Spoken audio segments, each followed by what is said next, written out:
We continue our discussion about the fires. They are still raging. The two largest are about 30% or less contained, and from time to time we hear about others breaking out because of the flying embers. As you know, one of the complaints has been that there were competent firefighters who during COVID were released for refusing to take the vaccine. One of whom is my guest. His name is Josh Satley, who was with the Beverly Hills Firefighting Department, which has 81 people, 3 stations. And we talked some time ago, Josh. I want you to give me an update. What's your status right now? Well, thanks for having me. Since that time, it's been a couple years now. I have an ongoing lawsuit with that city over the discriminatory practices that they've taken against me. But I've had to kind of refocus my life. I found another fire department that did not discriminate based on vaccine status.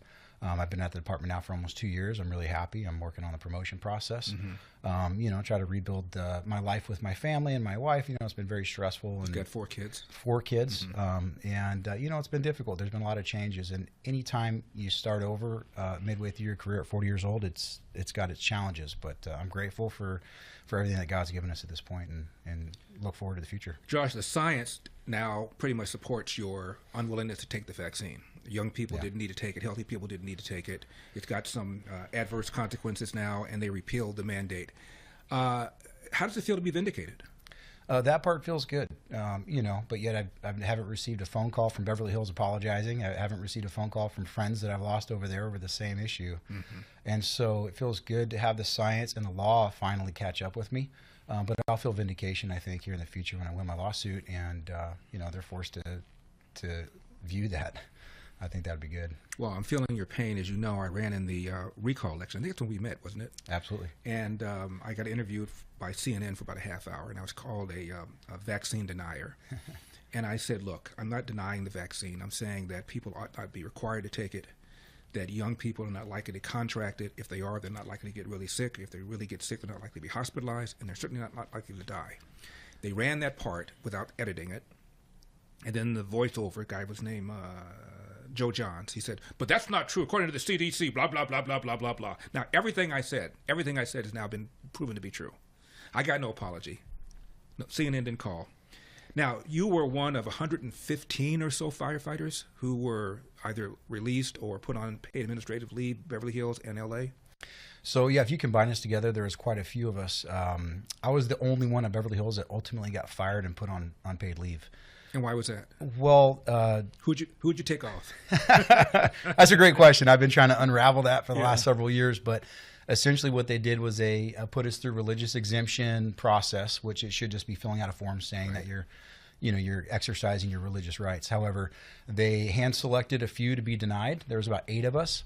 We were notified that our reasons weren't strong enough or whatever they decided. And then, 7 of those guys either went out and got a medical exemption or they got the shot. And when the dust settled, I was the only one left. And I think I was the first one actually terminated here in California. At that time, I hooked up with a lot of LA City guys, LA County guys, everybody else who was basically facing the same fate as me. And I kind of became that spokesperson for the time of kind of explaining what to do, in this process and speak out against it and tell them that, tell them no. Exercise your rights, don't comply. Right. So you went to another department. Of the over 100 or so people, how many of them have gone back to Beverly Hills or to LAFD? I don't have an exact number. I know there's several dozen of them. Well, let me go back. So in the beginning, there was probably several hundred LA City firefighters in LA County that were looking at being put off without pay. They did file an injunction right away. I think it was denied by the judge at the time, saying they're going to be put off without pay.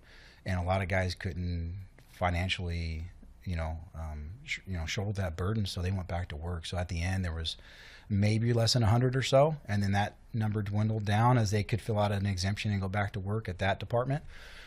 So when it came down to it, here in California, I know there was a handful or several that were fired. The San Francisco fire, same with LA City, a couple of smaller departments as well. So then they squeezed us tight, and so I think at the end, a lot of people just did what they didn't want to do, either take the jab or, fill out an exemption, one or the other. So as you watch the LAFD and other firefighters fight these fires, it took a gut, they took a punch, a manpower punch. Yeah, absolutely. It's hard to watch because I think if you did a survey of all the departments here in California, you would find that every single one is understaffed, and for multiple reasons. First of all, the population has grown significantly in a lot of these major cities, and the fire departments have not. They haven't grown at the same rate. So now we're being overrun by more call volume. Secondly, Gavin Newsom has invited almost all the homeless population to our state and given them incentives and spending a lot of money on that. And let me just interject something in case people think you're exaggerating. He really once publicly said, if you are homeless, come to California. Yeah. We still want you. The California dream is here. If you're homeless, come down, come here. He really said that. Absolutely. Yeah. And I see it on the streets. I know all the other, boots on the ground who I appreciate, my brothers and sisters in the fire service. We see it every day. I mean, the majority of our fire calls that we get in my department are started by the homeless. And I just heard, coming in here, same with LA City and all these other major cities, I can guarantee that's the same. So between those two things, we have call volumes that are through the roof, and our departments haven't been funded to add the stations, add the equipment, and add the personnel that we need to keep up with the demand. And then there's also the problem of the discriminatory hiring practices, which are making it hard to get a job. I mean, we're having a hard time finding people, but when you focus on, these discriminatory practices of your vaccine status or what your skin color or what gender you are, then you can eliminate a lot of good people that want to do the job. I know for a fact there's several paramedic programs out there that require the jab still. So good people that don't want to take it have to take it or find another career because they can't become a paramedic. And in the Inland Empire, Cal Fire, I know, is struggling to find paramedics to hire.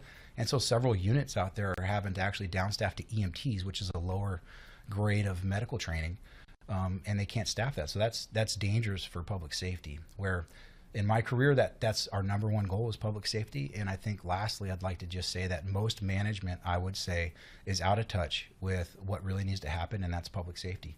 So things that need to happen are increase our staffing, go after funding, get the stations put in that we need and the equipment that we need, and support the crews to be able to do a phenomenal job out there. I mean, there's a lot more way above our pay scale that we can really go after, but it's difficult when they always demand do more with less.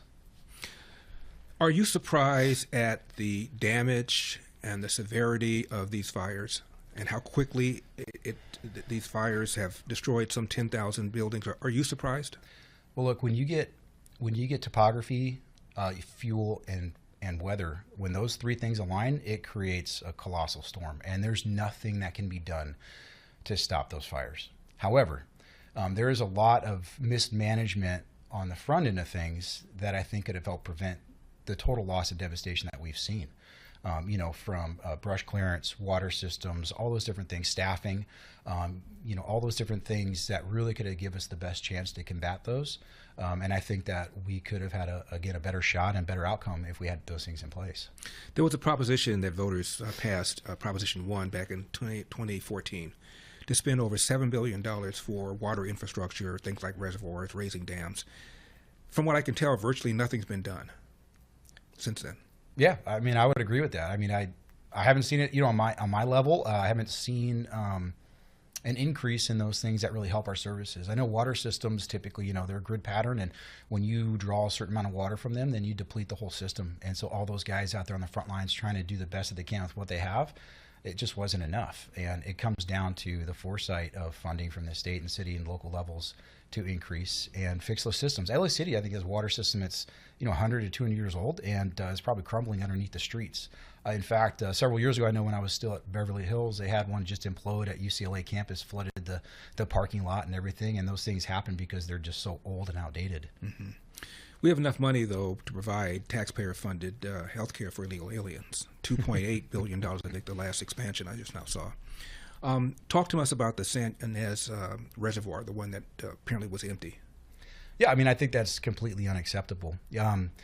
We try to pre-plan all these things in the fire service and do the best that we can. So for the city officials and DWP to not recognize the need for water during the fire season, it's incompetence. And again, I think that's one of those things that you put competence on the back burner when you want to hire a certain type or check a certain box. Then their priority is not public safety, and ultimately there's consequences and there's victims involved, and it's tragic. It should never happen. Josh Satley is my guest. He was a Beverly Hills firefighter. He still is a firefighter, but he's at a different firefighter community now, a different city, different community. We come back, I want to talk to you about what grade you would give the mayor, Karen Bass, what grade you would give Gavin Newsom. Are you all required to have mustaches, including the females? It helps, not requirement. Okay. You are now in charge. What do you do? Wow. Well, I think first you have to start taking accountability and not worrying about potentially your future career. Look hard at your department and request the things that are needed. I think when you start speaking the truth and you start ruffling feathers with the city levels or with management or other people, I think you're doing a good job. I think all too long in the fire service and a lot of other departments, go along to get along. Don't rock the boat. Don't ask for things you don't need. Don't ask for more funding. Don't ask for these stations that are required. You have to push with the main goal of public safety. And I think we've lost sight of that. I think management has become disconnected from what really matters. And I think we're in a place where we're at now. We're going to have to look at this, and I think it's going to be a hard look at ourselves of how we can hold ourselves accountable, which is difficult to do when you see leaders like Karen Bass and the chief and LAFD chief Crowley and Gavin Newsom. It seems like they push the blame onto somebody else constantly. Let's talk about the mayor of LA. As you know, she was in Ghana or coming back from Ghana when these fires broke out, even though the National Weather Service predicted that these winds were going to occur. What grade would you give her? Again, she's got to take some responsibility in this. She knew things were coming, and I would give her an F. I mean, there's a lot that she could have done on the forefront of this to help. I saw the memo from Chief Crowley requesting more funding, saying they're understaffed. That's good. I think that's a great start of where you need to go, what direction you need to go in, and request those things, and put it out there for the public to see. I mean, they're what matters. The public is what matters, and protecting them. And if we're not getting what we need from the mayor, then we're having a problem. Chief Crowley, I think she's doing the best that she can with what she has. Again, I think sometimes management in the fire service gets a little disconnected from boots on the ground, and they lose focus. I know morale's not great. I know they need a lot of things at the LAFD to turn around and change, and maybe this is the event to help them. I think the top three officers at LAFD are lesbians. The odds of 3 people out of a population of 4 million people, LA proper, being the best to serve the top 3 positions in LAFD and all being gay, female gays, is not very likely. Do you think they were the most qualified people to be hired? Look, I think it's hard because I think you lose focus when you're starting to look for a certain thing to fit a box. You lose focus of what's really important. Look, I don't care what you are. I work with every type of person, and it doesn't really matter as long as they can do the job. And it's hard when we pass up good individuals that can do the job for individuals who can't. I was talking to a captain at LA City several months back who was telling me that he had a rookie arrive at his firehouse, and they said, "Oh, I'm a bottom only or base only." And the base only is the ladder section where they don't have the upper body strength to throw the tip of the ladder. He was dumbfounded. I mean, he's been in the department for a long time, and that's what he's being told by his rookies. So if that's the culture at the bottom, then we're missing something at the top. And so I think there could potentially be other people that have the right focus in mind to be in those positions. You mentioned that we're not thinning the forest properly. This has been something that Native Americans used to do. Thin forests, start fires on purpose to clear away the brush. Why haven't we been doing this? Yeah, that's a great question. And I think we could all look into that and know that there's environmentalists, there's processes that happen. There's the state level they have to deal with. I know there's many times where we try to do brush clearances and we run into problems, whether it's with the community because they want to keep it looking natural and original, or we're dealing with environmentalists or certain species of plant or a certain frog or anything like that. Again, if we're getting away from public safety and creating those fire breaks that we need, then we're going to run into problems like this, unfortunately. Like I said, when those 3 things line up, the topography, the wind, and the fuels, they're going to wipe out whole communities unless we can create those fire breaks, unless we can help mitigate it the best that we can. But when we're stopped by all the red tape of the bureaucracy and all these little all the environmentalists and all these other people that want to help save this plant or that plant, then it puts us at risk. And we're seeing the outcome of that right now, and it's devastating. My heart goes out to everybody in that community My heart goes out to everybody on the front lines working right now. They're doing the best that they can with what they're given, and it's always do more with less. Again, 10,000 buildings affected, either destroyed altogether or damaged severely. Gavin Newsom has promised to rebuild. Mayor Bass talks about LA's resilience, and we're fighters. We've endured earthquakes. We've endured race riots. Should we rebuild, given the things you said about the topography? Should we rebuild? Should we put homes just as they were before?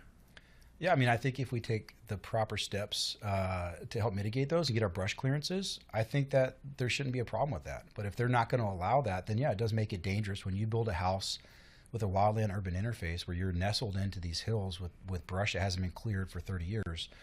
You're putting yourself at considerable risk. So you need to have your brush clearance around your home to help with that. Now, the problem, too, is also going to be the fire insurance. I mean, are you going to be able to even get fire insurance after this and be affordable? I know that's something that my community is worried about. I'm sure everybody's worried about. And I've heard stories of people losing their fire insurance right before the fires came through. I lost mine about 2 years ago. And then we were forced into the California Fair Plan, which went up $1,000 this year because of potential fires. So it's becoming, and I make a decent living, but it's becoming unaffordable to be able to even pay for my insurance for my home. So I don't know what these people are going to do, because I can't imagine that they would be insured. I live in an area where the streets are very narrow, and my fire insurance went up substantially. So I got on the phone to find out why. I've been living in the same house for almost 30 years. And the person said, well, on a scale from 0 to 10, 10 being the highest risk of fire, you're at a 10. I said, why? And he said, because your streets are so narrow, the trucks can't get there. You have cars parked there, and then you have narrow streets to begin with. They're windy. They can't get up there. No blooming idea until I spoke to this guy. And I make a decent living. I cannot imagine people, middle-class people, lower-class people, what they're going to do. Yeah, it's difficult. It's really difficult. I mean, in my family, we've considered moving and leaving the state, but where do we go? Our family's here. We're rooted here. This is where we grew up. It's where my wife's family's from. It's like we don't know where to go. And then I know a lot of people who have fled because of their political ideas, and I agree with them. But I feel like there's a point where we need to stay and fight for what we believe in and what we love, and that's why I've stuck around. We have 30 seconds, Josh. What do you want to say?